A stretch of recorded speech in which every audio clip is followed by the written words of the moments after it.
Police থাকা উচিত, সামাজিকভাবে পুলিশের যেমন অবদান থাকা উচিত, একটা সাধারণ মানুষের যদি বিপদ হয় তার পাশে তৎক্ষণিক দাঁড়ান। আর সেই ঘটনাটা পুলিশের সামনে ঘটেছিল। আচ্ছা, তারপরে হচ্ছে আমি একটু রূপগঞ্জের সাথে সংযুক্ত করতে চাই রূপগঞ্জের শিক্ষা ব্যবস্থা। আমি সবসময় বলে আসতেছি আমাদের সাধারণ মানুষের মৌলিক অধিকার, আমাদের মৌলিক অধিকার গুলা সঠিকভাবে পালিত হচ্ছে না। আপু একটু চিকিৎসা ব্যবস্থা বলেছিল, আমি চিকিৎসা ব্যবস্থা একটু সংযুক্ত করবো রূপগঞ্জের সাথে। রূপগঞ্জের শিক্ষা ব্যবস্থার সাথে একটু বলি আমি। রূপগঞ্জে একটা সরকারি কলেজ আছে, সবাই অবগত হয়তো, মুরাপাড়া সরকারি কলেজ। এখন পর্যন্ত এত বছর যাবত প্রতিষ্ঠিত হয়েছে, একজন শিক্ষার্থীও মেডিকেলের শিক্ষার্থী চান্স পাইনি, না ডেন্টাল, কোথাও চান্স পাইনি, এবং ইঞ্জিনিয়ারিংও নয়। আমি সরকারি মুরাপাড়া কলেজে পড়াশোনা করেছি, আমি জানি যে সেক্টরটা কি, আমি এটা ফিল করে আসতেছি। শিক্ষা ব্যবস্থায় শিক্ষকের অবদানটা কি, এবং হচ্ছে কি আমাদের শিক্ষার্থীদের মনোভাবটা এখানে কি হয়, এবং তার কোয়ালিফিকেশন গুলো কি থাকে, এই ব্যাপারগুলো আমরা জানি।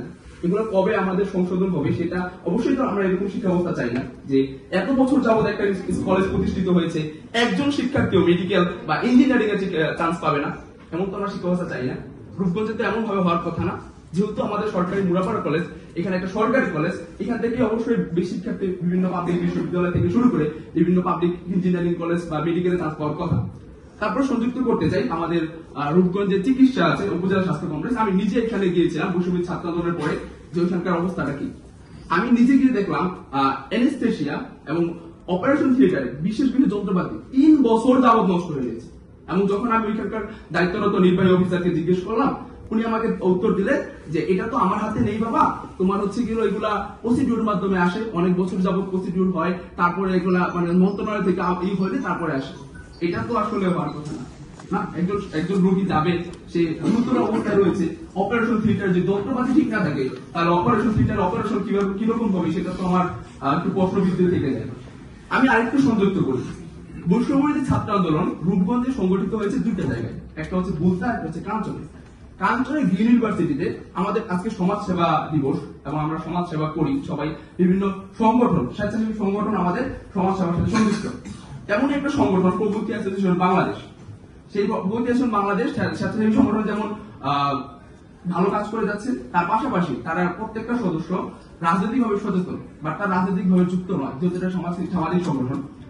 তো ওই সামাজিক সংগঠন থেকে কাঞ্চনের যে আন্দোলনটা হয়েছিল, যেহেতু আমাদের দেশকে আমরা পুনর্নির্মাণ করতে যাচ্ছি, বারবার বলা হচ্ছে যে আমরা দেশটাকে সুন্দরভাবে গঠন করতে চাই, তো গঠন তো আমাদের সব দিক থেকেই করতে হবে। তো সেই ক্ষেত্রে আমাদের দেশটাকে পরিবর্তন করার জন্য আমরা স্বৈরাচারী শাসকের বিরুদ্ধে দাঁড়াতে পারছিলাম, এবং সেই স্বৈরাচারী শাসকের বিরুদ্ধে দাঁড়ানোর জন্য আমরা বৈষম্যবিরোধী ছাত্র আন্দোলন কাঞ্চনে যে মূল আন্দোলনটা সংগঠিত হয়েছিল, সেটা প্রগতি অ্যাসোসিয়েশন বাংলাদেশ ওই অফিস থেকে আমরা মূলত সংগঠিত করেছিলাম। তো তার কিছুদিন আগে, আমাদের এই কিছুদিন আগে এখন ওই অফিসটা পুড়িয়ে দেওয়া হয়, এবং আমরা তখন রাতের বেলা ফায়ার সার্ভিসকে আমরা কল দিয়েছিলাম।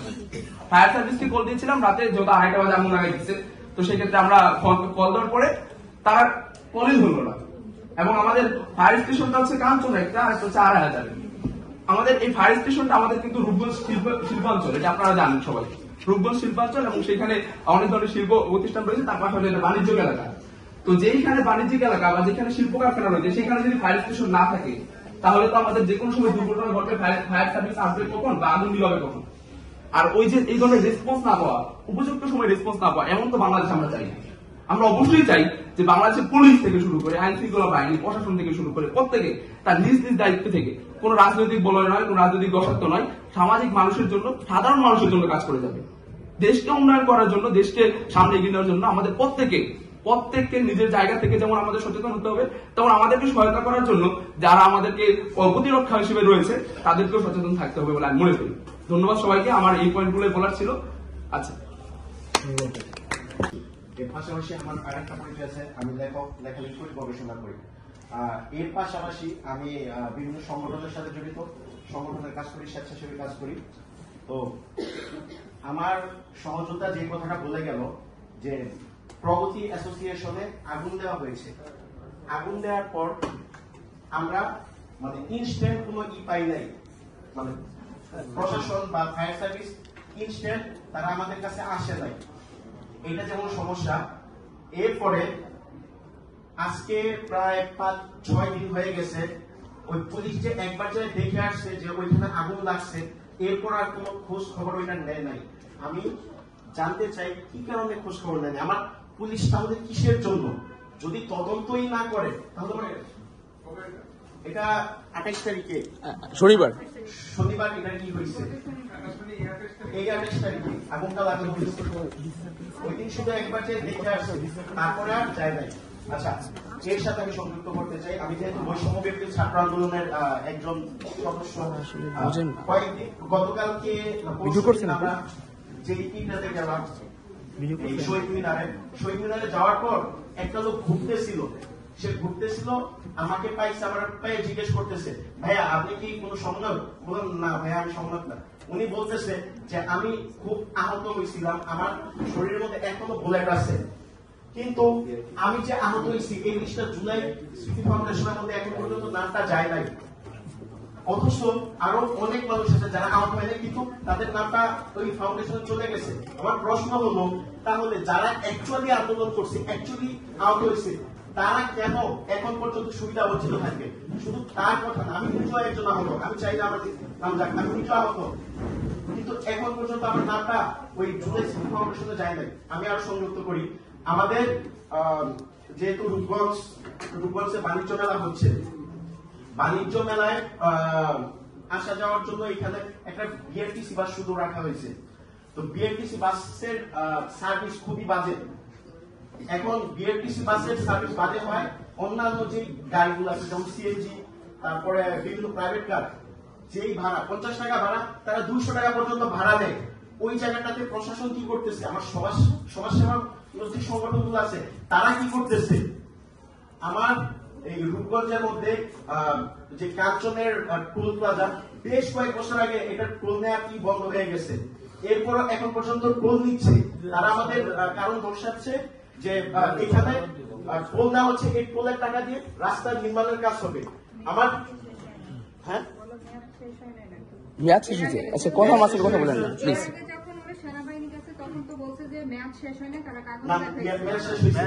মেয়াদ অনেক আগে শেষ হয়েছে। রাস্তা ঠিক করার জন্য করতেছে। আমার প্রত্যেক দিন আমি কলেজে যাওয়ার জন্য আমার 4 ঘন্টা আগে বাসা থেকে বের হতে হয়। কেন আমি 4 ঘন্টা আগে বাসা থেকে বের হবো? আমার 24 ঘন্টা এই রোডের মধ্যে জ্যাম লেগে থাকে। এই রাস্তাটা এখন পর্যন্ত ঠিক হচ্ছে না কেন? আমি চাই আমার এলাকার রাস্তা ঠিক হোক। আমি এমন একটা রাস্তার মধ্যে চলাচল করি যে রাস্তায় আমার 4 ঘন্টা আগে বাসা থেকে বের হওয়া লাগবে না। আরো সংযুক্ত করতে চাই, আমাদের যে গাউসিয়া মার্কেটের 4টা লেন, মানে একটা রাস্তার মধ্যে 4টা লেন, 4টা লেনের 3টা লেনই হকার মার্কেট দিয়ে এটা বন্ধ থাকে। প্রশাসন কি উদ্যোগ নিচ্ছে এই হকার মার্কেট উঠানোর জন্য? এখানে 24 ঘন্টা জ্যাম লেগে থাকে এখানে। আর আমাদের এই রূপগঞ্জের জোনাল পয়েন্ট, এটা একদম মূল পয়েন্ট, এই পয়েন্টের মধ্যে ট্রাফিক পুলিশ থাকে না। আমার ওইখানে সবকিছু নিয়ন্ত্রণ করার জন্য ট্রাফিক পুলিশ দরকার, ট্রাফিক পুলিশ নাই। কাঞ্চনের মধ্যে আমাদের যেহেতু শিল্প প্রতিষ্ঠান, এখানে সবসময় চাঁদাবাজি হচ্ছে। একটা কথা আছে, যে যায় লঙ্কায় সে হয় রাবণ। আমি দেখতেছি যে আমার শুধু এক হাত থেকে আরেক হাতে ক্ষমতা বদল হয়েছে, কিন্তু চাঁদাবাজি সেই আগের মতো। আগে 20 টাকা নিত, এখন 50 টাকা নেয়। আগে 100 টাকা নিত, এখন 500 টাকা নেয়। প্রশাসন আমার জন্য কি কাজ করতেছে? আমি প্রশাসনের কাছে প্রশ্ন রেখে যেতে চাই। আমি আমার কথার মানে লম্বা করব না। আমি চাই যে এই সমস্যাগুলা সমাধান হোক। আমি চাই যে এই সমস্যাগুলো সমাধান হোক, এমন একটা বাংলাদেশ আমি বিনির্মাণ করতে চাই যে বাংলাদেশের মধ্যে কোনো বৈষম্য থাকবে না, সবাই সমান অধিকার পাবে, সাম্য থাকবে এবং তার অধিকার নিশ্চিতভাবে সে পাবে। আমি এরকম একটা বাংলাদেশ চাই। ধন্যবাদ সবাইকে। আমি কিছু বলতে চাই, রোটেট করতে যাচ্ছি যে আপনারা কিছুদিন আগে অবগত আছেন যে আমাদের পূর্বাঞ্চলে একটা অ্যাক্সিডেন্ট হয়েছিল পূর্বাঞ্চলে একটা বুয়েটের শিক্ষার্থী দুর্ঘটনায় আক্রান্ত হয়েছিল, আপনারা জানেন হয়তো সবাই।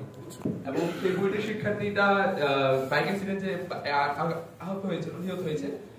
সেই শিক্ষার্থীটা পুলিশের সামনে ঘটনাটা ঘটেছিল এবং আমরা যখন নাকি জানতে পারি সেই ঘটনাটা ঘটেছিল প্রায় রাত 2টা বা 3টার দিকে। এবং তখন তারা বুয়েটের শিক্ষার্থী কয়েকজন ছিল, 4-5 জন। তারা, আমি আমার নিজের পরিচয়টা বলি, আমি রাজশাহী বিশ্ববিদ্যালয়ে পড়াশোনা করতেছি, আমার নাম জিজান মোল্লা, বৈষম্য বিরোধী ছাত্র আন্দোলন রূপগঞ্জের সাথে সংযুক্ত। তো তারা যখন নাকি মামলা দেওয়ার জন্য রূপগঞ্জ থানায় যায়, রূপগঞ্জ থানায় সকালবেলা ভোরের দিকে গিয়েছিল এবং তারা মামলা দেওয়ার জন্য বলেছিল। কিন্তু তখন উনি যে অ্যাক্সিডেন্টটা করেছে উনি হচ্ছিল ব্রিগেডিয়ারের ছেলে ছিল। এবং সেই ব্রিগেডিয়ার ছেলে থাকা অবস্থায় তখন থানা থেকে মামলাটা নিচ্ছিল না। কেন নিচ্ছিল না আমি জানি না। থানা থেকে মামলা নিচ্ছিল না সকাল 8টা পর্যন্ত, এবং 8:17 মনে হয় ডিসি স্যারকে কল দেওয়া হয়েছিল, এবং তারপর থানায় মামলাটা নেওয়া হয়েছে। এখন আমার প্রশ্ন, যদি এখানে বুয়েটের শিক্ষার্থী না হইতো, অন্য কোনো শিক্ষা প্রতিষ্ঠানের শিক্ষার্থী হইতো বা সাধারণ জনগণ হইতো, তখন কি এই মামলাটা আদৌ নেওয়া হইতো কিনা? আমরা পুলিশ প্রশাসন এমন চাই না, আমরা তো অবশ্যই এমন চাই না। আমরা চাই যে একটা সামাজিকভাবে যেমন একটা পুলিশ থাকা উচিত, সামাজিকভাবে পুলিশের যেমন অবদান থাকা উচিত, একটা সাধারণ মানুষের যদি বিপদ হয় তার পাশে তৎক্ষণিক দাঁড়ান। আর সেই ঘটনাটা পুলিশের সামনে ঘটেছিল। আচ্ছা, তারপরে হচ্ছে আমি একটু রূপগঞ্জের সাথে সংযুক্ত করতে চাই রূপগঞ্জের শিক্ষা ব্যবস্থা। আমি সবসময় বলে আসতেছি আমাদের সাধারণ মানুষের মৌলিক অধিকার, আমাদের মৌলিক অধিকার গুলা সঠিকভাবে পালিত হচ্ছে না। আপু একটু চিকিৎসা ব্যবস্থা বলেছিল, আমি চিকিৎসা ব্যবস্থা একটু সংযুক্ত করবো রূপগঞ্জের সাথে। রূপগঞ্জের শিক্ষা ব্যবস্থার সাথে যদি একটু বলি, আমি রূপগঞ্জের একটা সরকারি কলেজ আছে, সবাই অবগত হয়তো, মুড়াপাড়া সরকারি কলেজ। এখন পর্যন্ত এত বছর যাবৎ প্রতিষ্ঠিত হয়েছে, একজন শিক্ষার্থীও মেডিকেলের শিক্ষার্থী চান্স পায়নি, না ডেন্টাল, কোথাও চান্স পায়নি, এবং ইঞ্জিনিয়ারিংও নয়। আমি সরকারি মুড়াপাড়া কলেজে পড়াশোনা করেছি, আমি জানি যে এই ইনফ্রাস্ট্রাকচারটা কি, আমি এটা ফিল করে আসতেছি। শিক্ষা ব্যবস্থায় শিক্ষকের অবদানটা কি, এবং হচ্ছে গিয়ে আমাদের শিক্ষার্থীদের মনোভাবটা ওইখানে কি হয়, এবং তার কোয়ালিফিকেশন গুলো কি থাকে, এই ব্যাপারগুলো আমরা জানি। এগুলো কবে আমাদের সংশোধন হবে সেটা অবশ্যই তো আমরা এরকম শিক্ষা ব্যবস্থা চাই না যে এত বছর যাবত একটা কলেজ প্রতিষ্ঠিত হয়েছে, একজন শিক্ষার্থীও মেডিকেল বা ইঞ্জিনিয়ারিং এর চান্স পাবে না, এমন তো আমরা শিক্ষা ব্যবস্থা চাই না। রূপগঞ্জে তো এমন ভাবে হওয়ার কথা না। যেহেতু আমাদের সরকারি মুড়াপাড়া কলেজ, এখানে একটা সরকারি কলেজ, এখান থেকে অবশ্যই শিক্ষার্থী বিভিন্ন পাবলিক বিশ্ববিদ্যালয় থেকে শুরু করে বিভিন্ন পাবলিক ইঞ্জিনিয়ারিং কলেজ বা মেডিকেলে চান্স পাওয়ার কথা। তারপর সংযুক্ত করতে চাই আমাদের রূপগঞ্জে চিকিৎসা আছে উপজেলা স্বাস্থ্য কমপ্লেক্স। আমি নিজে এখানে গিয়েছিলাম বৈষম্য ছাত্র আন্দোলনের পরে, যে ওইখানকার অবস্থাটা কি। আমি নিজে গিয়ে দেখলাম অ্যানেস্থেশিয়া এবং অপারেশন থিয়েটারে বিশেষ যন্ত্রপাতি 3 বছর যাবত নষ্ট হয়ে গেছে। এবং যখন আমি ওইখানকার দায়িত্বরত নির্বাহী অফিসারকে জিজ্ঞেস করলাম, উনি আমাকে উত্তর দিলে যে এটা তো আমার হাতে নেই বাবা, তোমার হচ্ছে কি এগুলা প্রসিডিউর মাধ্যমে আসে, অনেক বছর যাবত প্রসিডিউর হয়, তারপরে এগুলা মানে মন্ত্রণালয় থেকে এই হইলে তারপরে আসে। এটা তো আসলে হওয়ার কথা না। না, একজন রোগী যাবে, সে গুরুতর অবস্থায় রয়েছে, অপারেশন থিয়েটার যে যন্ত্রপাতি ঠিক না থাকে, তাহলে অপারেশন থিয়েটার অপারেশন কিভাবে কিরকম হবে সেটা তো আমার একটু প্রশ্নবিদ্ধ থেকে যায়। আমি আরেকটু সংযুক্ত করি, বৈষম্যবিরোধী ছাত্র আন্দোলন রূপগঞ্জে সংগঠিত হয়েছে 2টা জায়গায়, একটা হচ্ছে বুলতা, একটা হচ্ছে কাঞ্চনে। কাঞ্চনে গ্রিন ইউনিভার্সিটিতে আমাদের আজকে সমাজ সেবা দিবস, এবং আমরা সমাজ সেবা করি সবাই, বিভিন্ন সংগঠন, স্বেচ্ছাসেবী সংগঠন আমাদের সমাজ সেবার সাথে সংযুক্ত। তেমনই একটা সংগঠন প্রগতি অ্যাসোসিয়েশন বাংলাদেশ, সেই প্রগতি অ্যাসোসিয়েশন বাংলাদেশ স্বেচ্ছাসেবী সংগঠন যেমন ভালো কাজ করে যাচ্ছে, তার পাশাপাশি তারা প্রত্যেকটা সদস্য রাজনৈতিকভাবে সচেতন, বাট তার রাজনৈতিকভাবে যুক্ত নয়, যেহেতু এটা সামাজিক সংগঠন। তো ওই সামাজিক সংগঠন থেকে কাঞ্চনের যে আন্দোলনটা হয়েছিল, যেহেতু আমাদের দেশকে আমরা পুনর্নির্মাণ করতে যাচ্ছি, বারবার বলা হচ্ছে যে আমরা দেশটাকে সুন্দরভাবে গঠন করতে চাই, তো গঠন তো আমাদের সব দিক থেকেই করতে হবে। তো সেই ক্ষেত্রে আমাদের দেশটাকে পরিবর্তন করার জন্য আমরা স্বৈরাচারী শাসকের বিরুদ্ধে দাঁড়াতে পারছিলাম, এবং সেই স্বৈরাচারী শাসকের বিরুদ্ধে দাঁড়ানোর জন্য আমরা বৈষম্য ছাত্র আন্দোলন কাঞ্চনে যে মূল আন্দোলনটা সংগঠিত হয়েছিল, সেটা প্রগতি অ্যাসোসিয়েশন বাংলাদেশ ওই অফিস থেকে আমরা মূলত সংগঠিত করেছিলাম। তো তার কিছুদিন আগে, আমাদের এই কিছুদিন আগে এখন ওই অফিসটা পুড়িয়ে দেওয়া হয়, এবং আমরা তখন রাতের বেলা ফায়ার সার্ভিসকে আমরা কল দিয়েছিলাম। ফায়ার সার্ভিসকে কল দিয়েছিলাম রাতে, যেহেতু 2:30 বাজে আগুন লাগাই দিচ্ছে। তো সেই ক্ষেত্রে আমরা কল দেওয়ার পরে তারা কলই ধরলো না, এবং আমাদের ফায়ার স্টেশনটা হচ্ছে কাঞ্চন একটা, আর হচ্ছে 2,500। আমাদের এই ফায়ার স্টেশনটা আমাদের কিন্তু রূপগঞ্জ শিল্পাঞ্চল, এটা আপনারা জানেন সবাই, রূপগঞ্জ শিল্পাঞ্চল, এবং সেখানে অনেক ধরনের শিল্প প্রতিষ্ঠান রয়েছে, তার পাশাপাশি একটা বাণিজ্যিক এলাকা। তো যেইখানে বাণিজ্যিক এলাকা বা যেখানে শিল্প কারখানা রয়েছে, সেখানে যদি ফায়ার স্টেশন না থাকে, তাহলে তো আমাদের যে কোনো সময় দুর্ঘটনা ঘটলে ফায়ার সার্ভিস আসবে কখন বা আগুন নিভাবে কখন? আর ওই যে এই ধরনের রেসপন্স না পাওয়া, উপযুক্ত সময় রেসপন্স না পাওয়া, এমন তো বাংলাদেশ আমরা চাই না। আমরা অবশ্যই চাই যে বাংলাদেশের পুলিশ থেকে শুরু করে আইন শৃঙ্খলা বাহিনী, প্রশাসন থেকে শুরু করে প্রত্যেকে তার নিজ নিজ দায়িত্ব থেকে, কোনো রাজনৈতিক বলয় নয়, কোনো রাজনৈতিক গসাত্ব নয়, সামাজিক মানুষের জন্য, সাধারণ মানুষের জন্য কাজ করে যাবে। দেশকে উন্নয়ন করার জন্য, দেশকে সামনে এগিয়ে নেওয়ার জন্য আমাদের প্রত্যেককে নিজের জায়গা থেকে যেমন আমাদের সচেতন হতে হবে, তেমন আমাদেরকে সহায়তা করার জন্য যারা আমাদেরকে প্রতিরক্ষা হিসেবে রয়েছে, তাদেরকেও সচেতন থাকতে হবে বলে আমি মনে করি। ধন্যবাদ সবাইকে, আমার এই পয়েন্টগুলো বলার ছিল। আচ্ছা।